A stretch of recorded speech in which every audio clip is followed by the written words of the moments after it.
labadan ayaa ka tirsanaa qaybta qaraxyada iyo dilalka gaadmada ah gacantoodana waxaa ku baxay haldoorro bulshada Soomaaliyeed dhexdooda qiimo weyn ku lahaa maanta ayayna dhadhamiyeen xanuunka gumuca rasaasta iyagoo ka argagax iyo gariir badan kuwii sida gardarada ahayd ay u gumaadeen Anas Cabdulqaadir Cali Maxamuud oo afgarasho u ahayd Salmaan ayaa sanadkii 2019 qawaarista kaga biiray jilib daadinta dhiigga shacabka oo u helanaa ayaana gaarsiisay in laga dhigo horjoogaha shabakad isku xiran oo ka howlgalaysay gobolka Mudug kuwaasi oo dadka gaadi jiray xeeliyada ay ka soo baxaan masaajidda Cilmi Cali Guuleed oo ka tirsanaa hay'adda socdaalka iyo jinsiyadda Soomaaliya ayuu ku dilay masjidka Maxamedur Rasuulullah oo ku yaala gaalkacya qaybta Puntland taariikhdu markay ahayd 16 bishii 7 ee sanadkii 2022 sidoo kalena 11 bishii 3 ee sanadkii 2023 waxa uu dilay nabadoon Cabdi Aadan Siyaad Cabdi Dheere oo si weyn looga garanayay gaalkacyo waxaana uu beegsaday xilli maqrib ah oo uu ka soo baxay masjidka Ramadaan salaad maqrib kadib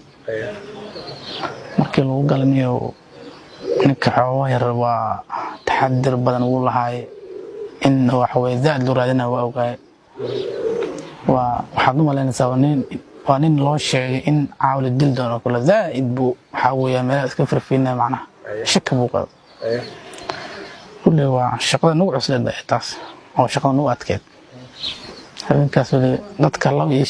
iyo saddex bis oo wajahsan toddoba xaan ku dhufana Aadan Mursal Maxamed Iidow oo qawaarista ku biiray sanadkii 2012 ayaa ahaa jabhad balse sanadkii 2017 ayuu isaga baxay kooxda isagoo u shaqo tagay gaalkacyo sanadkii 2022 ayuu dib ugu laabtay argagixisada waxaana lagu daray shabakadii uu horjoogaha ka ahaa Anas Cabdulqaadir Cali hal askari ayaa ku dhaawacmay bamgacmeed oo ku tuuray saldhig booliis oo ku yaala gaalkacyo qaybta Puntland dhagartii u xigtayna waxay ahayd dilka nabadoon Maxamed Jaamac Maxamed Cagabiyood oo ku qalday nabadoon Cabdi Aadan Siyaad Cabdi Dheere oo xilligaas ay wada socdeen qorshoona waxa uu ahaa in la dilo Cabdi Dheere balse uu ka badbaaday mar dambe ayuu Anas ku dilay masjidka Ramadaan falkanna waxa uu dhacay 15 bishii 10 ee sanadkii 2022 qarax miino oo loo dhigay gaari ay leeyihiin kumaandooska danab ee ka howlgasha gaalkacyo sahanna uu ka hayay Aadan ayaa markii la qarxiyay kadib waxa uu isku dayay inuu baxsado balse isagoo fiigtaal ah ayuu galay goob ay ku shaaheynayeen ciidamada deegaanka ah